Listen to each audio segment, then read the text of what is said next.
जय श्री राधे कृष्ण मित्रों, इस दिव्य चेतना की यात्रा में आपका हार्दिक अभिनंदन है। हे कृष्ण, आज जो भी पुण्यात्मा इस अमृतवाणी का श्रवण कर रही है, उनके जीवन पर आपकी कृपा का अमृत बरसे और उनके मार्ग के समस्त कंटक दूर हो जाएं। तो आइए, बिना कोई विलंब किए श्री कृष्ण के उन उपदेशों के सागर में गोता लगाएं जो जीवन को रूपांतरित कर देते हैं। श्री कृष्ण कहते हैं, यदि आनंद में रहना चाहते हो तो जीवन के निर्णय अपनी सच्चाई के दर्पण में देख कर लो। जो संसार की नकल करके अपने पथ का निर्धारण करते हैं, उनके भाग्य में केवल पश्चाताप ही आता है। संसार कुछ भी कहता रहे, तुम अपने भीतर सागर जैसी शांति बनाए रखना। भला सूर्य की प्रखर किरणें भी कभी समुद्र के जल को सुखा पाई हैं? यदि तुम्हें ऐसा लगे कि विधाता ने तुम्हें कष्टों के द्वार पर लाकर खड़ा कर दिया है, तो विश्वास रखना, वही तुम्हारा हाथ पकड़कर उन कष्टों के सागर को भी पार कराएगा। मन की व्यथा का कोई और छोर नहीं, इसलिए दूसरों पर दोष मढ़ने से क्या लाभ। इसका सबसे उत्तम मार्ग है कि अपने मन को ईश्वर के चरणों में अर्पित कर दो।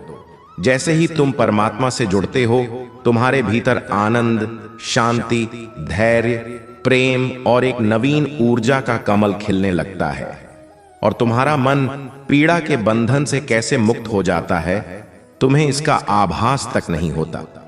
यदि तुम्हारा प्रभु तुम्हारी प्रार्थनाओं का उत्तर देने में विलंब कर रहा है, तो उत्सव की तैयारी करो, क्योंकि वह तुम्हें उससे भी कहीं अधिक देने वाला है जितनी तुमने कल्पना की थी। लोग मृत शरीर को कंधा देना तो पुण्य मानते हैं। काश वे जीवित इंसान को सहारा देना भी पुण्य समझ पाते, तो यह जीवन कितना सरल हो जाता। जीवन के विषय में इतना मत सोचो। जिसने यह जीवन प्रदान किया है, उसने भी तो तुम्हारे लिए कुछ श्रेष्ठ ही सोचा होगा। तुम्हारा अतीत चाहे कितना भी पीड़ादायक क्यों न रहा हो, पर तुम्हारा भविष्य पूर्णतः तुम्हारे हाथों में है। तुम्हारा मन अंधा है, उसके पास स्वयं का कोई विवेक नहीं। वह न तो सत्य को जानता है, न ही उचित मार्ग दिखा सकता है। इसलिए इस अंधे मन के कहने पर अपने आवश्यक कर्तव्यों को टालना बंद करो। अपने जीवन की बागडोर अपनी विवेकशील बुद्धि को सौंपो, मन को नहीं, क्योंकि यह अनियंत्रित मन ही तुम्हारा सबसे बड़ा शत्रु है, जो तुम्हें क्षण प्रतिक्षण पतन की ओर ले जा रहा है। जब तुम बुद्धि के प्रकाश में चलना सीख जाओगे, तो यही मन धीरे धीरे तुम्हारा सच्चा मित्र बन जाएगा। वे लोग जो तुम्हारे मुख पर सत्य कहने का साहस रखते हैं, उन लोगों से करोड़ों गुना श्रेष्ठ हैं जो तुम्हारे समक्ष कुछ और हैं और तुम्हारी पीठ पीछे कुछ और। किसी की पीड़ा को अनुभव करने के लिए देह के भीतर एक संवेदनशील हृदय का होना अनिवार्य है। कौवा अपनी कर्कश ध्वनि से कोयल के मधुर स्वर को दबा तो सकता है, परंतु स्वयं कभी मधुर स्वर नहीं पा सकता। उसी प्रकार निंदा करने वाला व्यक्ति किसी सज्जन को कलंकित करने का प्रयास तो कर सकता है, पर स्वयं कभी सज्जन नहीं बन सकता।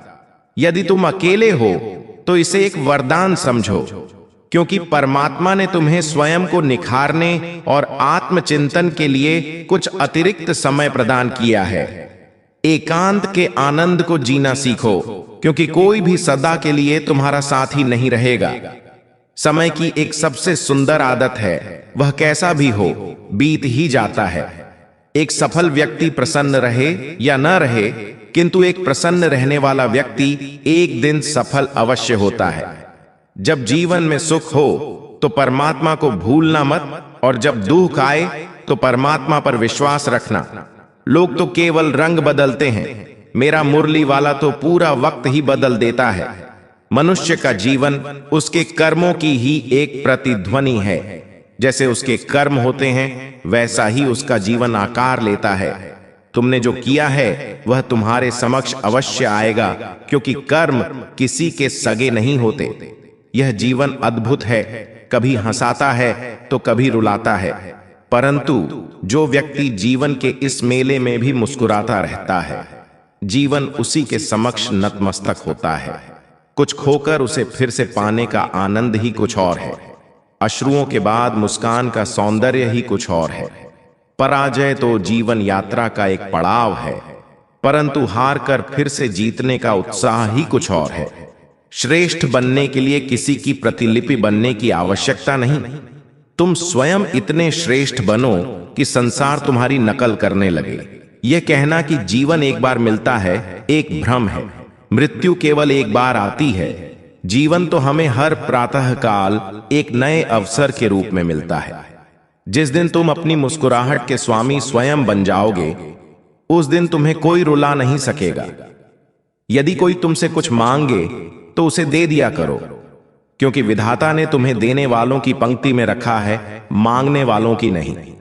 स्मरण रखना, सुनहरे भविष्य को देखने के लिए अंधकारमय वर्तमान से गुजरना ही पड़ता है।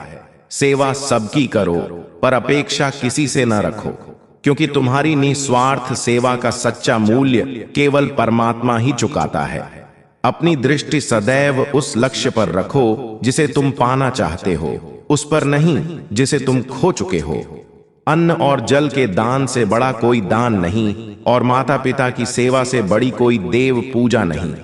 जीवन का सबसे गहरा गुरु मंत्र यही है कि तुम अपने रहस्य किसी पर प्रकट न करो। आवश्यकता से अधिक सम्मान और समय देने पर लोग तुम्हें महत्वहीन समझने लगते हैं। यदि तुम्हारी पीठ पीछे तुम्हारी चर्चा हो रही हो तो घबराना मत, क्योंकि चर्चा उन्हीं की होती है जिनमें कोई विशेष बात होती है। स्मरण रखना, सफलता कभी याचना से नहीं मिलती। याचना से केवल भिक्षा मिलती है। सफलता को अर्जित करने के लिए तुम्हें स्वयं परिश्रम करना होगा। छोटी छोटी त्रुटियों से बचने का यत्न करो, क्योंकि मनुष्य पहाड़ों से नहीं बल्कि मार्ग में पड़े छोटे छोटे पत्थरों से ही ठोकर खाता है। अपनी भूल को स्वीकार किए बिना तुम कभी एक बेहतर इंसान नहीं बन सकते। तुम देना आरंभ करो, तुम्हारे पास स्वयं आना आरंभ हो जाएगा, चाहे वह सम्मान हो या संपत्ति। याद रखना, अपमान का प्रतिशोध विवाद करके नहीं, बल्कि सामने वाले से कहीं अधिक सफल होकर लिया जाता है। यदि कोई बुरा विचार मन में आए तो उसे कल पर टाल दो, और यदि कोई शुभ विचार आए तो उसे आज ही कर डालो। जो तुम्हारे साथ रहकर छल करे, उससे बड़ा कोई शत्रु नहीं हो सकता, और जो तुम्हारे मुख पर तुम्हारी कमियां बता दे, उससे बड़ा कोई मित्र नहीं हो सकता। याद रहे, स्पष्ट बोलने वाला व्यक्ति कड़वा लग सकता है, पर वह कभी विश्वासघाती नहीं होता। अपने अतीत के बुरे संस्कारों का त्याग कर दो, क्योंकि उनका प्रभाव तुम्हारे आने वाले कल को भी मलिन कर देगा। जीवन जीने के दो ही मार्ग हैं, या तो जो तुम्हें प्रिय है उसे प्राप्त कर लो, या फिर जो तुम्हें प्राप्त है उससे ही प्रेम करना सीख लो। वस्तुओं का मूल्य उन्हें पाने से पहले होता है, और इंसान का मूल्य उसे खो देने के बाद समझ आता है। इस संसार में निःशुल्क तो केवल माता पिता का प्रेम ही मिलता है। शेष हर संबंध के लिए कोई न कोई मूल्य चुकाना ही पड़ता है। अपमान का उत्तर इतनी शालीनता से दो कि सामने वाला स्वयं लज्जित हो जाए। जब तक तुम अपनी कठिनाइयों के लिए दूसरों को उत्तरदायी ठहराते रहोगे, तब तक तुम अपनी समस्याओं से कभी मुक्त नहीं हो सकते। जितना संभव हो सुनो, और जितना आवश्यक हो उतना ही बोलो। शायद इसीलिए परमात्मा ने हमें दो कान और केवल एक मुख दिया है। क्षमा बार बार करो, पर विश्वास केवल एक बार करो। जीवन में किसी को इतनी महत्ता मत दो कि वह तुम्हारे चेहरे की मुस्कान ही छीन ले। अपनी सफलता का शिखर केवल वही छूता है जो समय और परिस्थितियों पर विलाप नहीं करता। संसार में कुछ भी स्थायी नहीं है, इसलिए स्वयं को अत्यधिक तनाव में मत डालो। स्थिति कितनी भी विकट क्यों न हो, वह बदलेगी अवश्य। समय के साथ सब कुछ बदल जाता है, लोग भी, रास्ते भी, भावनाएं भी, और कभी कभी हम स्वयं भी। जो कर्म तुमने आज किया है वही तुम्हारे साथ भी घटेगा। यही प्रकृति का अटल नियम है। यदि बनना है तो किसी की कमी बनो, आवश्यकता नहीं, क्योंकि आवश्यकता तो कोई भी पूरी कर सकता है, पर किसी की कमी कोई पूरी नहीं कर सकता। यदि किसी को कुछ न दे सको तो केवल शुभ कामनाएं दो, क्योंकि दुआ वह अनमोल उपहार है जिसके लिए धनवान भी हाथ फैलाता है। जहां तुम्हें यह अनुभव हो कि तुम्हारी उपस्थिति से दूसरों को कष्ट हो रहा है, वहां से हट जाना ही श्रेयस्कर है। छल, कपट और पाप उतना ही करना जितना तुम स्वयं भोग सको, क्योंकि प्रकृति किसी को नहीं छोड़ती। सबका लेखा जोखा इसी धरती पर होता है। यदि तुम्हारा कोई शत्रु नहीं है तो इसका अर्थ है कि तुम उन स्थानों पर भी मौन रहे जहां सत्य बोलना परम आवश्यक था। प्रेम निःशुल्क होते हुए भी इस पृथ्वी का सबसे मूल्यवान सुख है। जीवन के अनुभव ने इतना तो सिखा दिया है कि कुछ रिश्ते बहुत गहरे होते हैं, पर कमजोर लोगों के हाथों में पड़कर वे खिलौनों की तरह टूट जाते हैं। वर्षा और धूप के मिलन से ही इंद्रधनुष का सृजन होता है। उसी प्रकार एक सुंदर जीवन के लिए सुख और दुहक दोनों का होना अनिवार्य है। चिंता और तनाव में मनुष्य तभी रहता है जब वह स्वयं के लिए कम और दूसरों के लिए अधिक जीता है। उस क्षण को बुरा मत कहो जो तुम्हें ठोकर पहुंचाता है, बल्कि उस क्षण का सम्मान करो, क्योंकि वही तुम्हें जीवन जीने की कला सिखाता है। तुम्हारी सफलता के उत्सव में वे लोग शामिल होते हैं जिन्हें तुम चाहते हो, किंतु तुम्हारे संघर्ष के दिनों में वे लोग शामिल होते हैं जो तुम्हें चाहते हैं। वही निखरता है जो पहले बिखर चुका होता है। यही जीवन का परम सत्य है। कुछ गलत निर्णय भी जीवन का सही अर्थ सिखा जाते हैं। रिश्तों को बनाए रखने की केवल एक ही शर्त है, किसी की कमियों को नहीं, उसकी अच्छाइयों को देखो। आवश्यकता न होने पर भी दूसरों का ध्यान रखना एक श्रेष्ठ व्यक्तित्व की पहचान है। अपनी आशा सदैव ईश्वर पर रखो, क्योंकि इस संसार में जितनी शीघ्रता से ईश्वर प्रसन्न होता है, उतनी शीघ्रता से कोई और नहीं। जिस व्यक्ति का मन शांत है, जो बोलते और कर्म करते समय शांत रहता है, वही वह व्यक्ति है जिसने सत्य को पा लिया है और जो समस्त दुखों से मुक्त हो चुका है। माचिस की तीली दूसरों को जलाने से पूर्व स्वयं जलती है, उसी प्रकार हमारा क्रोध भी उसी तीली के समान है जो दूसरों को नष्ट करने से पहले हमें ही भस्म कर देता है। विवेकपूर्ण बातें केवल दो ही प्रकार के लोग करते हैं, एक वे जिनकी आयु अधिक हो और दूसरे वे जिन्होंने बहुत कम आयु में बुरा समय देखा हो। इस संसार में जुनून से बड़ी कोई अग्नि नहीं है, मूर्खता से बड़ा कोई जाल नहीं है, घृणा से बड़ा कोई हिंसक पशु नहीं है और लालच से बड़ी कोई तीखी धार नहीं है।